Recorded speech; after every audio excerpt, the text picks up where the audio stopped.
अंकिता भंडारी मामले में यमकेश्वर की पूर्व विधायक विजय बड़थवाल ने साफ शब्दों में सीबीआई जांच की मांग की है। उन्होंने कहा है कि सिर्फ न्याय होना काफी नहीं है, जनता को न्याय होता भी दिखना चाहिए। विजय बड़थवाल ने कहा कि पार्टी कोई भी हो, लेकिन बेटियों की इज्जत और सुरक्षा सबसे बड़ी जिम्मेदारी है। उनके इस तीखे बयान के बाद भाजपा में भी हलचल तेज हो गई है। अंकिता भंडारी हत्याकांड को लेकर अल्मोड़ा में कांग्रेस कार्यकर्ताओं ने आरोपियों को सख्त सजा दिलाने की मांग करते हुए कैंडल मार्च निकाला। कार्यकर्ताओं ने चौघान पाटा से शहीद स्थल तक मार्च कर नारेबाजी की और अंकिता को श्रद्धांजलि दी। कांग्रेस ने सरकार पर आरोप लगाया कि वो आरोपियों को बचा रही है और न्याय मिलने तक आंदोलन जारी रखने की उन्होंने चेतावनी दी। हरिद्वार के रुड़की इलाके में गैंगस्टर विनय त्यागी की हत्या को लेकर उनकी बड़ी बहन सीमा त्यागी ने बड़े सवाल उठाए हैं। सीमा त्यागी ने इसे सीधी गोलीबारी नहीं कहा, बल्कि कहा कि एक बहुत बड़ी साजिश है। सीमा का कहना है कि विनय को एक ठेकेदार की 750 करोड़ की काली कमाई का राज पता चल गया था, जिसे वो ईडी को देना चाहता था। इसी वजह से उस पर झूठे आरोप लगवाकर पहले जेल भिजवाया गया और फिर उसकी हत्या कर दी गई। त्रिपुरा के रहने वाले 24 साल के एमबीए के छात्र एंजल चकमा की देहरादून के अस्पताल में 17 दिन की जिंदगी और मौत से लड़ने के बाद मौत हो गई। कॉलेज में नस्लीय टिप्पणी का विरोध करने पर कुछ लड़कों ने उसे रॉड और धारदार हथियारों से जमकर पीटा। एंजल की मौत से पूर्वोत्तर के छात्रों में भारी गुस्सा है और सोशल मीडिया पर न्याय की मांग तेज हो गई है। इस मामले पर पुलिस, खुफिया एजेंसियों और जनजाति आयोग ने भी सवाल उठाए हैं।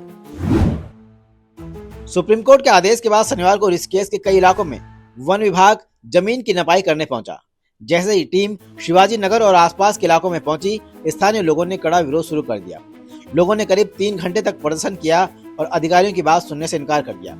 हालात बिगड़ने पर पुलिस को हल्का बल प्रयोग करना पड़ा, तब जाकर टीम अंदर जा सकी। वन विभाग ने लोगों को भरोसा दिलाया कि किसी का घर नहीं तोड़ा जाएगा, सिर्फ खाली जमीन की ही नपाई होगी। देहरादून जिले के जंगल की जमीन पर हुए अवैध कब्जे को हटाने के लिए पुलिस प्रशासन और वन विभाग ने मिलकर बड़ा अभियान शुरू किया है। ये कार्रवाई ऋषिकेश इलाके की करीब 2000 एकड़ से ज्यादा वन भूमि को बचाने के लिए की जा रही है। ये जमीन पहले लीज पर दी गई थी, लेकिन पिछले कुछ सालों में इस पर कई जगह गलत तरीके से कब्जे हो गए हैं। अब सुप्रीम कोर्ट की निगरानी में बनी समिति के आदेश पर 350 से ज्यादा अधिकारी मौके पर काम कर रहे हैं। 2 दिन में ही खाली जमीनें वापस वन विभाग के कब्जे में ले ली गई हैं और कार्रवाई अभी जारी है। नैनीताल के तल्लीताल के फांसी गदेरा इलाके में नशे में गाड़ी चलाते हुए एक पुलिसकर्मी ने 3 लोगों को टक्कर मार दी थी और उन्हें घायल कर दिया था। वहीं इस मामले को गंभीरता से लेते हुए एसएसपी नैनीताल ने आरोपी पुलिसकर्मी को तुरंत निलंबित कर दिया और उसके खिलाफ थाना तल्लीताल में मुकदमा दर्ज किया है और पुलिस ने उसे हिरासत में ले लिया है। एसएसपी ने साफ कहा कि कानून तोड़ने वालों को किसी भी हाल में बख्शा नहीं जाएगा, चाहे वो पुलिस वाला ही क्यों न हो। सुल्तानपुर और लक्सर में एक्सपायरी दवाएं बेचने की मिल रही शिकायतों के बाद शुक्रवार को ड्रग इंस्पेक्टर ने कई मेडिकल स्टोरों पर अचानक छापा मारा। कार्रवाई होते ही दुकानदारों में हड़कंप मच गया और कुछ लोग दुकान बंद कर भाग खड़े हुए। नियम तोड़ने पर 6 मेडिकल स्टोर तुरंत सील कर दिए गए, जबकि लक्सर में एक स्टोर की दवा बिक्री पर रोक लगा दी गई।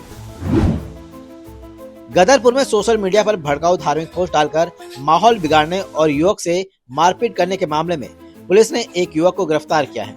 शिकायत मिलने पर पुलिस ने तुरंत कार्रवाई करते हुए आरोपी को पकड़ा। जांच में सामने आया है कि आरोपी पहले भी ऐसे ही मामले में थाने में नामजद रह चुका है। रुद्रप्रयाग के लिंचौली में एक भालू ने दुकान का दरवाजा खोलकर अंदर घुसने की कोशिश की।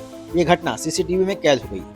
बता दें कि कपाट बंद होने के बाद भालू दुकानों और घरों में घुसकर नुकसान पहुंचा रहे हैं, जिसके चलते धाम और पैदल यात्रा मार्ग पर भालुओं का डर बना हुआ है।